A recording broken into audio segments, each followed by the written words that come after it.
Hello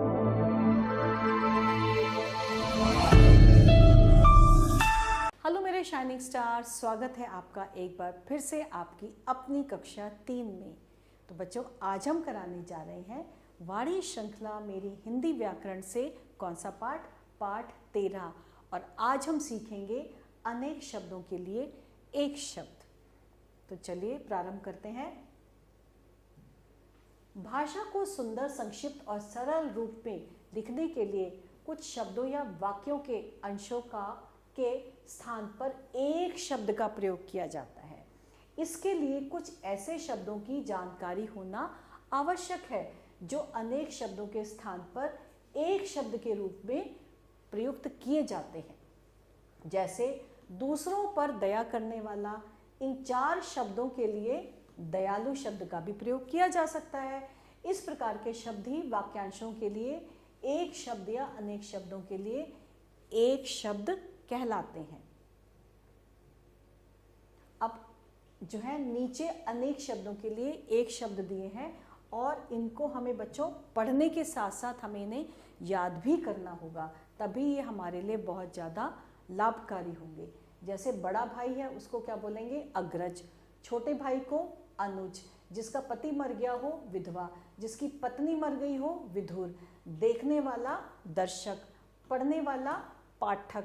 जिसके माता पिता ना हो वो क्या होता है? अनाथ।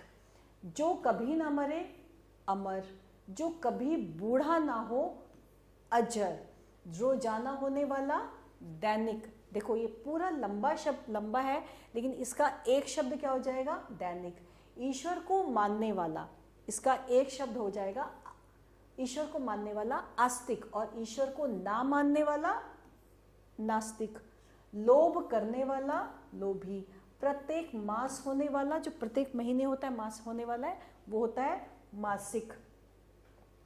जो पढ़ा लिखा ना हो, जो पढ़ा लिखा ना हो उसको क्या बोलेंगे हम? अनपढ़।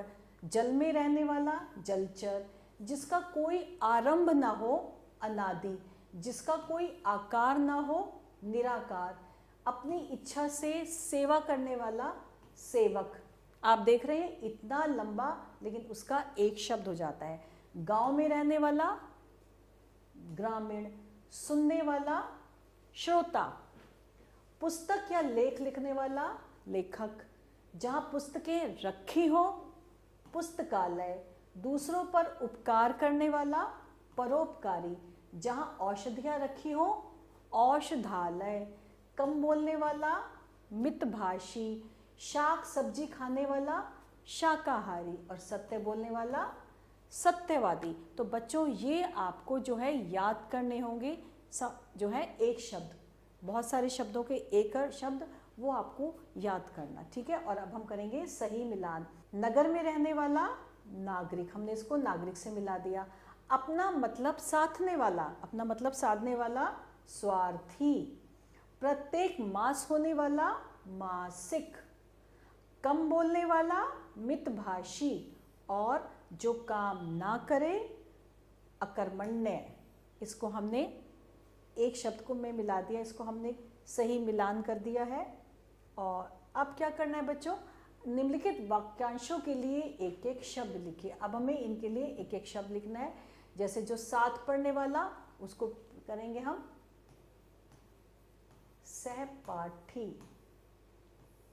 सच बोलने वाला सत्यवादी। ईश्वर को मानने वाला आस्तिक।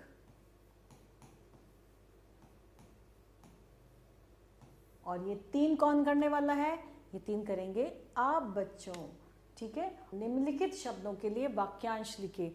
तो बच्चों ये वाक्यांश भी आप लिखेंगे, लेकिन मैं आपकी मदद के लिए 2 वाक्यांश कर रही हूँ और एक मैं छोड़ रही हूँ आपके लिए। जैसे परोपकारी है तो मैं परोपकारी का लिख रही हूँ सदा परोपकारी बनो। दूसरा बना दिया मैंने अनुज। अनुज का मैं कर सकती हूं श्याम मेरा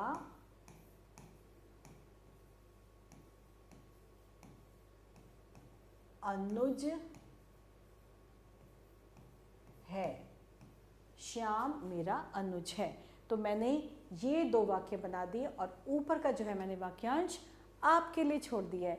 इसको कौन करेगा? इसको आप करेंगे, ठीक। और इसके साथ हमारा ये आज का पाठ यहीं समाप्त होता है। आशा करते हैं आपको ये बहुत अच्छे से समझ में आ गया होगा। तो चलिए नए पाठ के साथ बहुत जल्दी आते हैं, तब तक के लिए आभार।